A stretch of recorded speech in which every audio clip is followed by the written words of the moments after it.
कोई सोचता हूँ मैं ना मुरादों को तुमसे मुरादें मिली हो औलिए खुदा नाइबे मुस्तफ़ा। लाखों बीमार चौखट पे आए तेरी, लाखों बीमार चौखट पे आए तेरी, पाते हैं सब शिफा नाइबे मुस्तफ़ा। ला इलाजों को अम्मा जान ने शिफा दी, ला इलाजों को अम्मा जान ने शिफा दी, हाँ बा हुक्म खुदा नाइबे मुस्तफ़ा। और एक शायर यूं से है, तेरी उल्फत में मर मिटना शहादत इसको, तेरी गली में आने जाने का इबादत नाम है, तेरी गली में आने जाने का तसव्वुर में तेरे रहना जन्नत उसको कहते हैं। हजरात मोहतरम, आइए कुछ सुनने और सुनाने से कबल एक मर्तबा नबी करीम सल्लल्लाहु अलैहि वसल्लम की बारगाह बेकस पनाह में गुलामी का सबूत देते हुए बाबा सैयदना मौलाना मोहम्मद बारिक वसल्लम सल्लल्लाहु अलैहि सलातन व सलामन अलैका या रसूल अल्लाह सल्लल्लाहु अलैहि वसल्लम। हजरात मोहतरम, महफिल के बारे में आप बारहा सुनते हैं कि जहाँ जिक्र हबीब होता है खुद खुदा भी करीब होता है। जहाँ जिक्र हबीब होता है खुद खुदा भी करीब होता है। इस महफिल में बैठने वाले इंसान बड़े ही खुशनसीब होते हैं, बड़े ही खुशनसीब है कि सरकार ख्वाजा रहमतुल्लाह नाइब रसूल के आस्ताने की मस्जिद में बैठे हैं। हजरात मोहतरम, वलियों की मोहब्बत में जमा हुए हैं, वलियों की मोहब्बत अपने दिल में रखे हैं। आप ये जान के रखिए कि आपकी मोहब्बत नाकाम नहीं जाएगी, आपकी मोहब्बत बेकार नहीं जाएगी, आपकी मोहब्बत फेल ना हो जाएगी। इसलिए अल्लामा सफूरी अलैहि रहमत व रिदवान अपनी किताब नुज़हतुल मजालिस में वाक़या लिखते हैं कि एक शख्स बहुत ही बड़ा सियाकार, बहुत ही बड़ा खताकार, बहुत ही बड़ा बदकार था, लेकिन जब वो मरा तो उसको किसी ने नहीं उसकी कोई ना जनाजा पढ़ी, ना उसने उसकी कोई गुस्ल दिया, ना ही उसको कोई कफन दिया, ना ही कोई उसको दफनाया। जब ईसा अलैहिस्सलाम कोहे तूर पर कलाम करने जा रहे थे तो रब तबारक तआला ने सुन ले, फुला गांव में चला जा, मेरा एक दोस्त है, जाओ उसको कफन दो, नहलाओ, कफन दो, जनाजा पढ़ाओ, और फिर उसको अल्लाह के हुक्म के मुताबिक जब गांव में पहुंचते हैं तो क्या देखते हैं कि उसकी लाश, उसकी मैयत लावारिस की तरह पड़ी हुई है, उसके करीब कोई नहीं गया।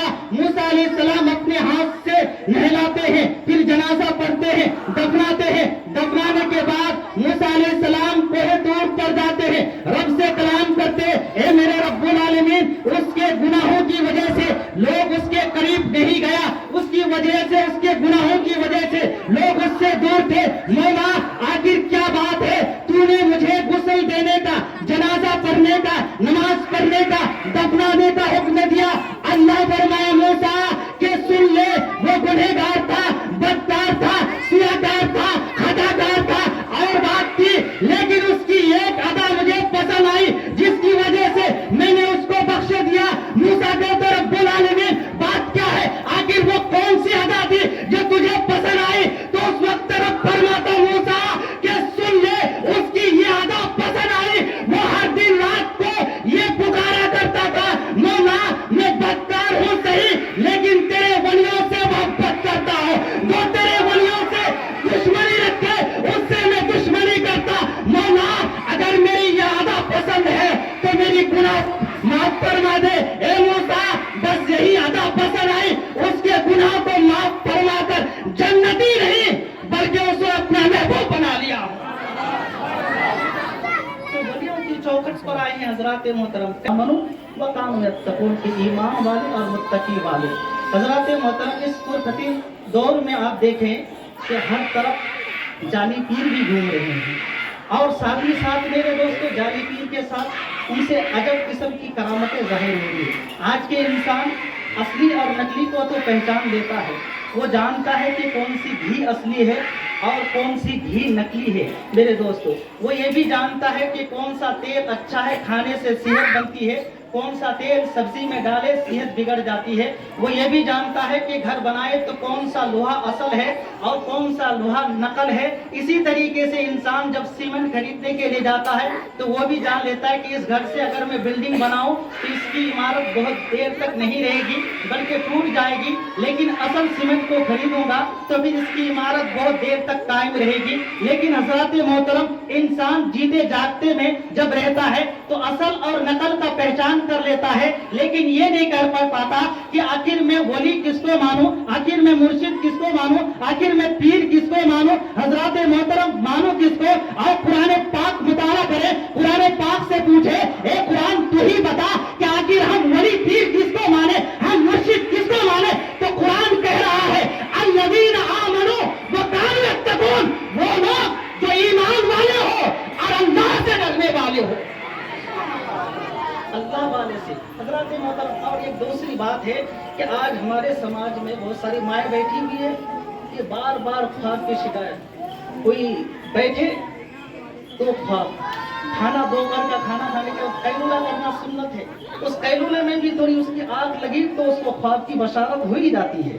हजरत मोहतरम, बार बार में ख्वाब, लेकिन ख्वाब वो नहीं बल्कि ख्वाब देखो तो आपकी तकदीरें बदल जाए, आपकी जिंदगी संवर जाए।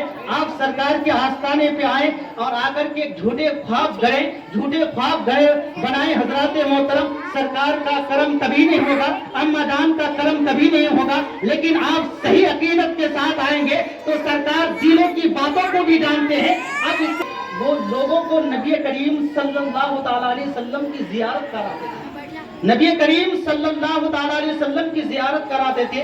तो वो बुजुर्ग को उसकी बीवी ने कहा, ए मेरे शौहर, कि आप मुझे नबी की जियारत करा दे, आप भी मुझे नबी की जियारत करा दे। तो उस वक्त उस बुजुर्ग ने अपनी बीवी से कहा कि ठीक है, अच्छे से गुस्ल कर ले, अच्छा कपड़ा पहन ले, उसके बाद अच्छी चूड़ियां पहन ले, अच्छे कंगन पहन ले, अच्छे माले वगैरह लगा ले, फिर उसके बाद मैं तुझे नबी की जियारत कराता हूँ। तो उसकी बीवी, उस बुजुर्ग की बीवी ने अच्छे से नहाया, अच्छा कपड़ा पहना, अच्छी चूड़ियां पहनी, अच्छे कंगन पहने। तो उसके बाद उस बुजुर्ग ने उसकी बीवी के भाई से कहा, ए मेरे साले साहब, देखो कि तुम्हारी बहन इस उम्र में दूसरा शौहर करना चाहती है। इतना देखने के बाद जब उसके भाई ने अपनी बहन को देखा कि मेरी बहन अभी ज़ईफ़ी की उम्र में है लेकिन दूसरा शौहर करना चाहती है, तो अपनी बहन से कहने लगा, ए मेरी बहन, तुम तो बुढ़ी हो चुकी हो, तुम्हारी उम्र खत्म हो चुकी है, आखिर दूसरा शौहर क्यों करना चाहती। तो इतना सुनना था, उस बुजुर्ग की बीवी रोने लगती है, अपने कपड़े को फाड़ने लगती है, यहाँ तक कि इस तरह रोती है, अपनी हालत खराब कर देती है, आग लगती है, आग जूही लगती है। तो नबी करीम सल्लल्लाहु अलैहि वसल्लम की जियारत होती है, जियारत से बेदार होते हैं। अब बुजुर्ग से फरमाते हैं, ए मेरे शौहर, आखिर माजरा क्या है, आखिर बात क्या है, मेरे भाई से तूने बेइज्जती करवाई, मैंने सोया तो फिर ख्वाब में नबी की जियारत कर लिया।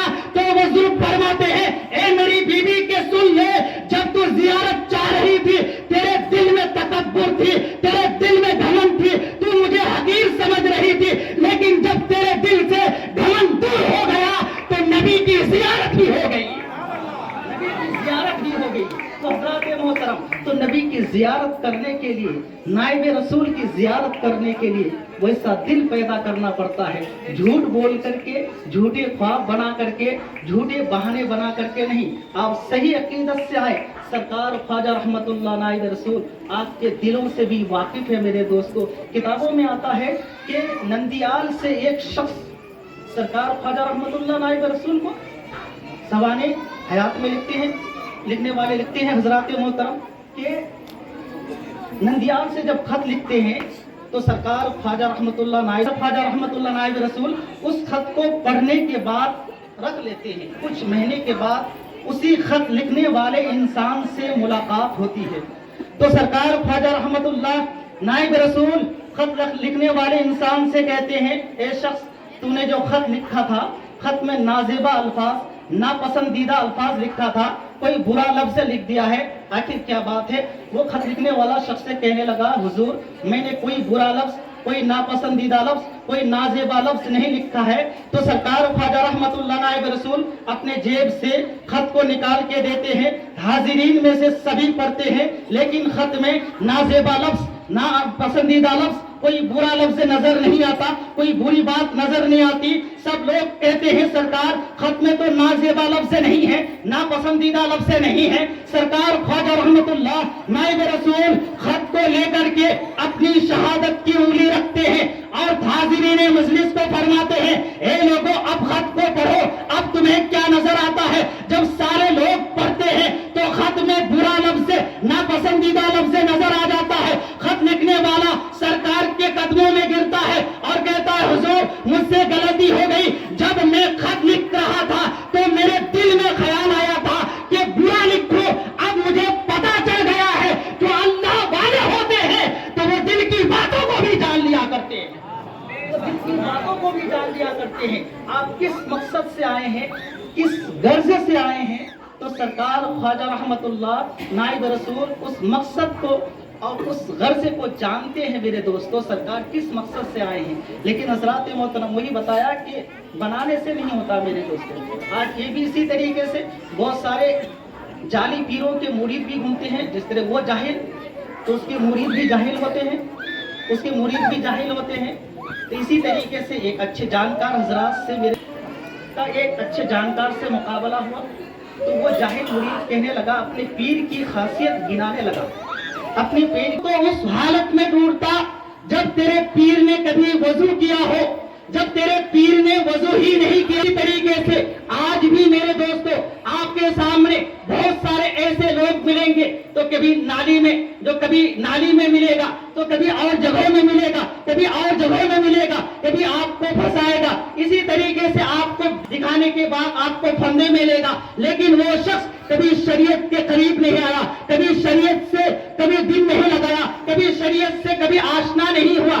جب شریعت سے آشنا نہیں ہوا تو آپ کو شریعت سے کیسے آشنا کرائے گا؟ لیکن حضرات محترم، لیکن آپ سرکار خواجہ رحمت اللہ نائب رسول کے آستانے سے لگ جائیں گے، آپ ان سے آستانے سے وابستہ رکھ لیں گے یا تو ان کے ماننے والوں سے وابستہ رکھ لیں گے. جس طریقے سے آپ کے سامنے آپ کے ماتھوں کی آنکھوں سے دیکھ رہے ہیں بارگاہ نائب رسول کے سجادہ نشین حضرت شاہ غلام نقشبند حفیظ پاشا صاحب ہے. آپ ایسے لوگوں کے قریب ہو جائیں گے میرے دوستو تو آپ کو بتاؤں کہ ایسے لوگ ہی ہوتے ہیں جو ولیوں کے قریب کرتے ہیں اور وہ ولی خدا تک پہنچا دیتے ہیں.